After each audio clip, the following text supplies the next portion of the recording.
জীবনে একটা কঠিন সত্য শিখেছি, যদি তোমার কেউ নিজের হয়ে থাকে তাহলে সেটা হচ্ছে তুমি নিজে। শুনতে হয়তো খারাপ লাগবে, অনেকে হয়তো মানতেও চাইবে না, কিন্তু সময় শিখিয়ে দেয় সব সম্পর্ক চিরস্থায়ী হয় না। ভাই বোন, বন্ধু বান্ধব, স্বামী স্ত্রী, একটা সময় এত আপন মনে হয় যে আমরা তাদের জন্য সব কিছু করি। নিজের ইচ্ছা, নিজের স্বপ্ন, নিজের ভালো লাগা সব কিছু ছেড়ে দিই শুধু তাদের মুখে হাসি দেখার জন্য। একটা সময় এমন মনে হয় যে সম্পর্কগুলো খুব দামি, খুব নিজের, তারা কোনোদিন পাল্টাবে না। কিন্তু হঠাৎ করেই একদিন সবটা বদলে যায়।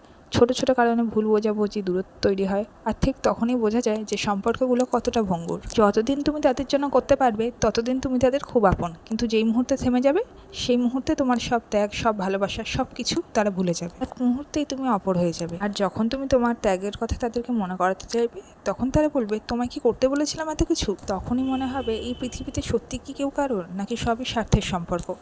আর তখনই ধীরে ধীরে বুঝতে পারবে যদি তোমার কেউ আপন হয়ে থাকে তাহলে সে হচ্ছে তুমি নিজে।